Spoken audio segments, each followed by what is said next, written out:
នាងខ្ញុំបណ្ឌិតអ៊ូចបល័យ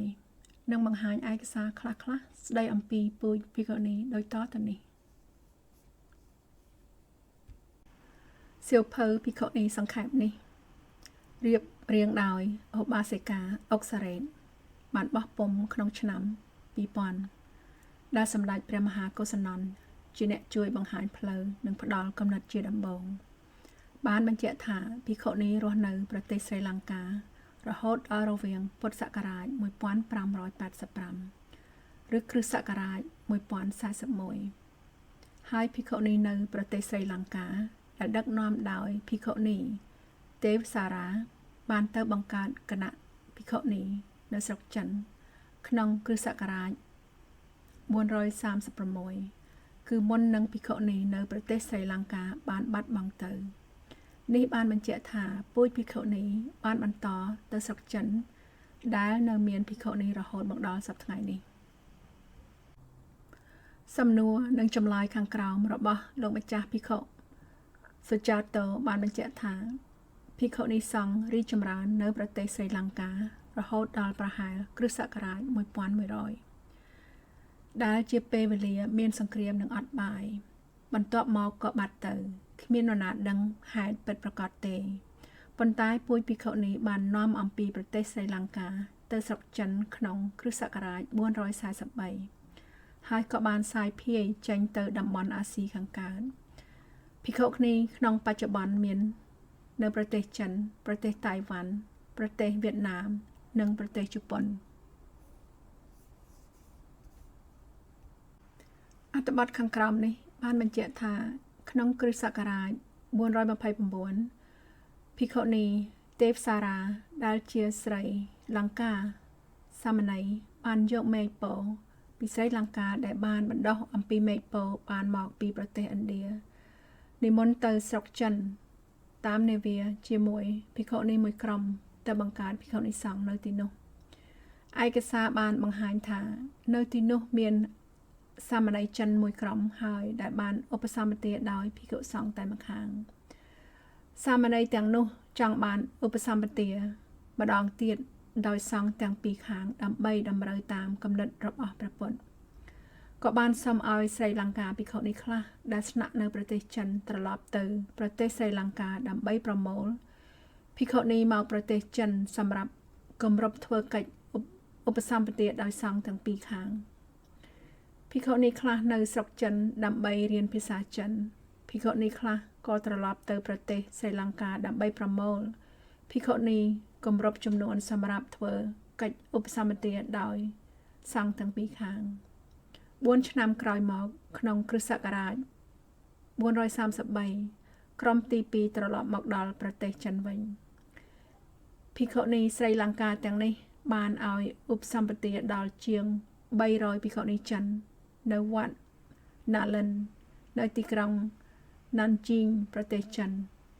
ពូជភិក្ខុនីចិនបានបន្តរហូតមកដល់សព្វថ្ងៃដែលជាពូជឧបសម្បទាបន្តខ្ជាប់ក្រោយៗមកក៏បន្តទៅប្រទេសតៃវ៉ាន់ប្រទេសកូរ៉េនិងប្រទេសវៀតណាមឥឡូវនេះមានភិក្ខុនីតៃវ៉ាន់កូរ៉េវៀតណាមនិងចិនរាប់ពាន់អង្គឯកសារ YouTube នេះដែលរៀបចំឡើងដោយ Mindy Slotnick បានបង្ហាញអំពីពេលវេលាឧបសម្បទារបស់ភិក្ខុនីចាប់ផ្ដើមមុនដំបូងគឺភិក្ខុនីសង្ឃបានកើតឡើងនៅប្រទេសឥណ្ឌា550ឆ្នាំមុនគ្រិស្តសករាជបន្ទាប់មកបន្តទៅប្រទេសស្រីលង្កា265ឆ្នាំមុនគ្រិស្តសករាជហើយក៏បន្តទៅប្រទេសចិនក្នុងគ្រិស្តសករាជ433ចំណែកសណ្ដាប់ធ្នាប់របស់ភិក្ខុនីនិងភិក្ខុនៅប្រទេសស្រីលង្កាបានបាត់បង់អស់ក្នុងគ្រិស្តសករាជ1017ហើយភិក្ខុនីនៅប្រទេសស្រីលង្កាក៏បានបាត់បង់ក្នុងគ្រិស្តសករាជ1067ដូច្នេះ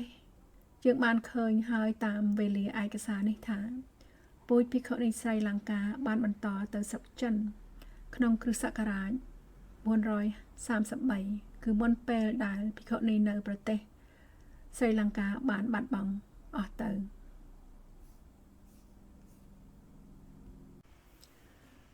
វីដេអូសម្ភាសន៍របស់ភិក្ខុនីគូសូម៉ាជាភិក្ខុនីទី1នៅប្រទេសស្រីលង្កាបន្ទាប់អំពីភិក្ខុនីបានបាត់បង់ទៅភិក្ខុនីគូសូម៉ាជាសាស្ត្រាចារ្យរៀនចប់ថ្នាក់បណ្ឌិត2 ដងថ្នាក់បណ្ឌិតទី2របស់ភិក្ខុនីគូសូម៉ាគឺខាងវិន័យភិក្ខុនីតាមការស្រាវជ្រាវរបស់ភិក្ខុនីគូសូម៉ាបានបញ្ជាក់ថាព្រះអរហន្តីភិក្ខុនីសង្ឃមេតាដែលត្រូវជាបុត្រីរបស់ស្ដេចធម្មសោកបានមកបំពោះស្ត្រីនៅប្រទេសស្រីលង្កាក្នុងសតវត្សទី3មុនគ្រិស្តសករាជ900ឆ្នាំក្រោយមកភិក្ខុនីនៅប្រទេសស្រីលង្កាបានទៅបំពោះភិក្ខុនីនៅប្រទេសចិនហើយមុននឹងប្រទេសចិនត្រូវបានប្រែទៅជាសិទ្ធិកុម្មុយនីសភិក្ខុនីនៅស្រុកចិនបានទៅប្រទេសកូរ៉េភិក្ខុនីគូសូម៉ាបានមានសង្ឃដីកាថាពេលដែលនាងម្ចាស់ទៅស្រាវជ្រាវវិន័យបំពោះភិក្ខុនីនៅប្រទេសកូរ៉េគឺវិន័យបំពោះភិក្ខុនីនៅប្រទេសកូរ៉េនោះគឺដូចគ្នានឹងវិន័យបំពោះភិក្ខុនីក្នុងបាលីបិដកភិក្ខុនីគូសូម៉ាបានមានសង្ឃដីកាសរុបថាពូជភិក្ខុនីនៅតំបន់អាស៊ីគឺបានមកអំពីភិក្ខុនីស្រីលង្កាទាំងអស់ឥឡូវសូមស្ដាប់សំឡេងរបស់ភិក្ខុនីគូសូម៉ាជាភាសាអង់គ្លេសដោយផ្ទាល់ I had a big problem because I wanted to know the feasibility of the Korean Vinaya and with our Pali Vinaya. How far is it possible to get a Korean ordination? Then the Venerable Vipulasar sent me to Korea, and for 3 months it was hell for me because they didn't speak English. And the Korean ordination was done according to Dharma Gupta Vinaya, whereas Sri Lanka it is the Pali tradition. But I had to study this for 3 months. It was bitter cold in Korea. I wasn't used to the food, the language. I think that was a great sacrifice. And then I went through this, and then I studied their Vinaya and found that it is identical to the Pali Vinaya. They are Dharma Gupta Vinaya. There is a reason for that. The Bhikkhuni ordination historically came from India through Sanghamitta. That's the daughter of Emperor Asoka. That was in the 3rd century BC. In the 6th century AD, that's 900 years later, Sri Lanka Bhikkhunis traveled to China and established the Bhikkhuni order in China. Then they went by the sailing ships, crossed the dangerous seas on the Silk Route. There were merchants going up and down China on the Silk Route to Sri Lanka. And they went in those, Nandi was the boat, the person,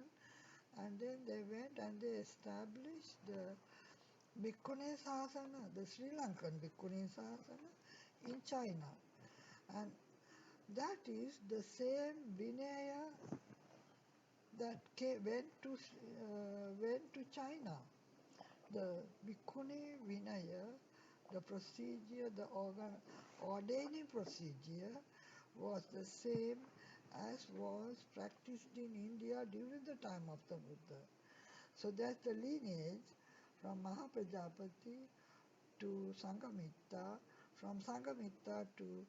her name is Sri Lanka? No, Devasara. Devasara. Devasara was the bhikkhuni who headed the delegation to China, and she took the ordination to China. So the lineage is Sri Lankan lineage. Actually, from China, it spread to Korea, Taiwan, Japan, and all the Mahayana countries. But strangely enough, it never went into Burma or Thailand. The Theravada countries did not have bhikkhuni ordination from Sri Lanka because there was a problem about traveling. You couldn't get to those places, whereas the Chinese tradition was possible. And now it is the Sri Lankan ordination procedure that is now being followed in China, Korea, and all the countries in the world. So actually all the bhikkhunis in the world are descendants of Sri Lankan bhikkhunis. ឯកសារដែលបានបង្ហាញមកទាំងនេះបានបញ្ជាក់ដូចគ្នាថាពូជភិក្ខុនីនៅប្រទេសស្រីលង្កាបានបន្តទៅស្រុកចិនមុននឹងភិក្ខុនីស្រីលង្កាបានបាត់បង់ទៅហើយយើងក៏បានដឹងថាភិក្ខុនីនៅប្រទេសចិនគឺមានបន្តរហូតមកដល់សប្តាហ៍នេះនាងខ្ញុំបណ្ឌិតអ៊ូចម៉ាឡៃភិក្ខុនី2អង្គបានមកជួបនឹងនាងខ្ញុំដល់កន្លែងតាំងពីនាងខ្ញុំមិនទាន់ដឹងថាមានភិក្ខុនីម្លេះដែលធ្វើឲ្យនាងខ្ញុំភ្ញាក់ស្មារតីនិងចង់ដឹងការពិតហើយក៏ចាប់ផ្ដើមស្រាវជ្រាវអំពីរឿងរ៉ាវរបស់ភិក្ខុនីទាំងក្នុងបៃដកខ្មែរនិងការស្រាវជ្រាវរបស់អ្នកប្រាជ្ញរហូតមកដល់សប្តាហ៍នេះដើម្បីចម្រើនចំណេះដឹងដល់ខ្លួនឯងនិងដល់ជនច្រើនសូមអរគុណនិងអរព្រគុណ